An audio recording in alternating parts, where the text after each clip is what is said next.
Hello students, आपका ज्ञान Shukla learning में स्वागत है। आज हम एक बहुत ही महत्वपूर्ण टॉपिक के बारे में चर्चा करेंगे। जैसा कि आप देख पा रहे हैं, सैंपल पेपर या महत्वपूर्ण प्रश्न, ठीक है। इसमें हम दो चीज़ों की बात करने वाले हैं। पहली बात ये कि पेपर का प्रारूप कैसा होगा, पेपर कैसा आएगा।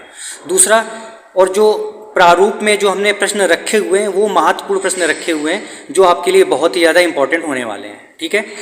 तो ये जो पेपर है, जो मैंने पेपर या महत्वपूर्ण प्रश्न जो बनाए हुए हैं, ये आपके CSJMU यूनिवर्सिटी के अनुसार हैं और उसमें ये महत्वपूर्ण होने वाले हैं। पेपर पैटर्न कैसे आने वाला है ये भी हमने उसमें आपको बताया हुआ है।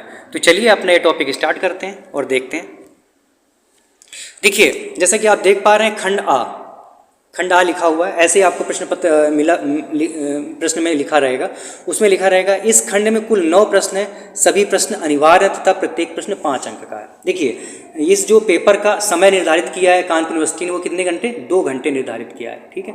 2 घंटे का पेपर है। तो उसने किया क्या, क्वेश्चनों की संख्या जो आपको करने हैं उनकी संख्या कम कर दी और नंबरों को उसने बढ़ा दिया है। तो जैसा कि लिखा हुआ है, प्रथम खंड में 9 प्रश्न हैं और सभी प्रश्न अनिवार्य है, प्रत्येक प्रश्न क्या है, 5 अंक का है। और प्रश्न यानी कि एक खंड कितने अंक का हो गया, 45 अंक का हो गया, ठीक है, क्योंकि टोटल पेपर आपका 75 अंक का है। अब देखिए, जो प्रश्न है ये प्रश्न ऐसे ही लिखे रहेंगे, लेकिन मैंने ये जो प्रश्न बनाए हुए ये क्या आपके लिए इंपॉर्टेंट है। इनके आंसर जो हैं आप अवश्य पढ़ के जाएं जब पेपर देने आप जाएंगे, ठीक है। तो पहला प्रश्न क्या है, शिक्षा और दर्शन का क्या अर्थ है, शिक्षा और दर्शन का क्या अर्थ है, ठीक है। दूसरा क्वेश्चन है, मिलेनियम डेवलपमेंट गोल्स क्या हैं, मिलेनियम डेवलपमेंट गोल्स क्या हैं। तीसरा क्वेश्चन है, नीति निर्देशक तत्वों का क्या अर्थ है, जो संविधान में नीति निर्देशक तत्व हैं उनका क्या अर्थ है। चौथा क्वेश्चन है, मौलिक अधिकार का क्या अर्थ है, मतलब हमारे मौलिक अधिकार जो होते हैं उनका क्या अर्थ है। नेक्स्ट है 5वां क्वेश्चन, सामाजिक गतिशीलता से आप क्या समझते हैं, जो सामाजिक गतिशीलता होती है उससे आप क्या समझते हैं। नेक्स्ट क्वेश्चन है, सामाजिक स्थिरीकरण से आप क्या समझते हैं, ठीक है, या क्या आशय है आपका। नेक्स्ट है आपका, सामाजिक परिवर्तन से आप क्या समझते हैं। नेक्स्ट क्वेश्चन है, बहुलवादी शिक्षा से आपका क्या आशय है। और लास्ट क्वेश्चन है इस खंड का, आदर्शवाद और प्रयोजनवाद में अंतर बताओ, ठीक है। तो ये क्वेश्चन है, इनके आंसर आप क्या करेंगे, अपने नोट्स से अपने बुक से आप इनको अवश्य पढ़ कर जाएंगे।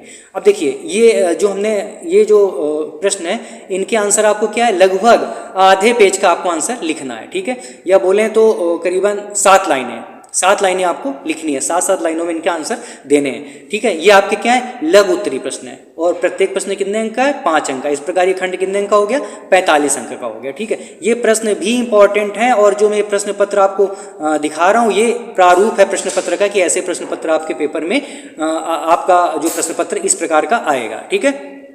चलिए अब आगे बढ़ते हैं। अब हम बात करेंगे खंड बा, क्योंकि प्रश्न पत्र आपका 3 खंडों में विभाजित रहे, खंड आ, खंड बा और खंड सा।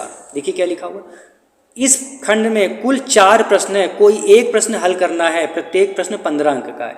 यानी कि एक ही प्रश्न आपको 4 में करने हैं, चॉइसेस हैं आपकी 3, एक प्रश्न करना है और 3 आपकी चॉइस हो गई, आप उनमें से कोई भी एक प्रश्न करें। यानी कि ये कितने अंक का हो गया, एक 15 अंक का हो गया, ठीक है। तो जो नेक्स्ट इसका पहला क्वेश्चन है, शिक्षा और दर्शन एक ही सिक्के के 2 पहलू हैं, स्पष्ट करें।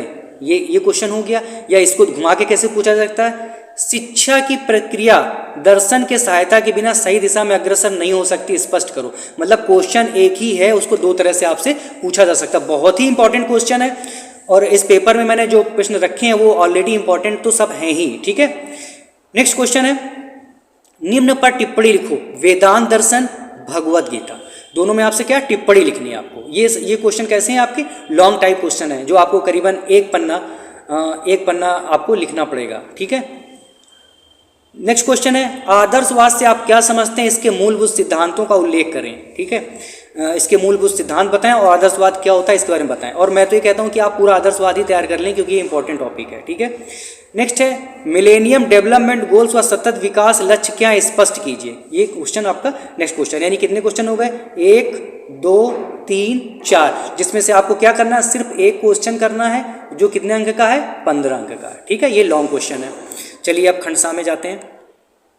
अब देखिए, ये खंड सा है आपका, सेम चीज जो खंड बा में थी वही सेम खंड सा में भी है। इस खंड में 4 प्रश्न हैं कोई एक प्रश्न करना है, प्रत्येक क्या 15 अंक का, यानी 15 अंक का है और एक प्रश्न आपको करना है, ठीक है। जिसका क्वेश्चन क्या है, पहला, मौलिक अधिकारों तथा नीति निर्देशक सिद्धांतों में अंतर स्पष्ट करो, या मूल अधिकार एवं नीति निर्देशक तत्वों के मध्य संबंध तथा अंतर बताओ, ठीक है। ये क्वेश्चन हो गया। नेक्स्ट क्वेश्चन क्या है, महात्मा गांधी तथा स्वामी विवेकानंद के शैक्षिक विचारों पर प्रकाश डालिए, ठीक है। महात्मा गांधी और स्वामी विवेकानंद के क्या पूछा गया इसमें, शैक्षिक दर्शन पूछा गया है इसमें। क्योंकि दोनों की बात करी गई इसलिए क्या है, इसका भी पता होना चाहिए आपको, इसका भी पता होना चाहिए, तो आधा आधा आप दोनों का लिख सकते हैं। नेक्स्ट है, प्रकृतिवाद तथा प्रयोजनवाद के बारे में बताइए और उनकी शिक्षण विधियों तथा अनुशासन के बारे में भी बताइए। ये क्या है आपका, प्रकृतिवाद और प्रयोजनवाद के बारे में इसमें पूछा गया है कि ये दर्शन क्या है। एंड लास्ट क्वेश्चन क्या है, निम्न पर टिप्पणी लिखो। टिप्पणी किस पे, पहला मूल कर्तव्य, समता का अधिकार, सी है सामाजिक गतिशीलता के कारक, यानी सामाजिक गतिशीलता किनके कारण होती है।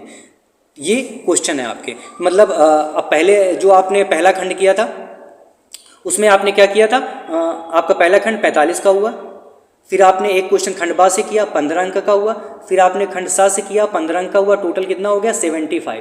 तो ये पेपर कितने अंक का आने वाला है, 75 अंक का आपका आने वाला है, ठीक है। जैसा मैंने प्रश्न पत्र प्रारूप आपको दिखाया हुआ सेम ऐसे ही प्रश्न पत्र प्रारूप जो है आपका CSJM यूनिवर्सिटी में आने वाला है, ठीक है।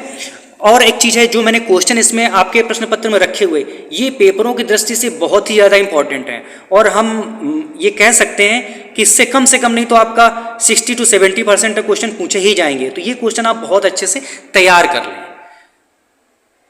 कर लें, इनको बहुत अच्छे से तैयार कर लें। तो ये हमने वीडियो इसलिए बनाया है क्योंकि पेपरों में मैं देखता हूँ बच्चे पूछते रहते हैं सर इसमें खंड से क्या करना है, इस खंड से क्या करना, उनको क्लियर नहीं हो पाता, ठीक है। तो इसलिए मैंने वीडियो बनाने की आवश्यकता समझी। और दूसरा ये था कि कुछ इंपॉर्टेंट क्वेश्चंस भी आपको देने थे, जो कि मैंने आपको इस प्रश्न पत्र के माध्यम से या प्रश्न पत्र प्रारूप में ऑलरेडी दे रखे हैं। तो इन क्वेश्चनों को आप बहुत अच्छे से तैयार कर लें, एक एक टॉपिक को, और डीपली पढ़ लें, ठीक है।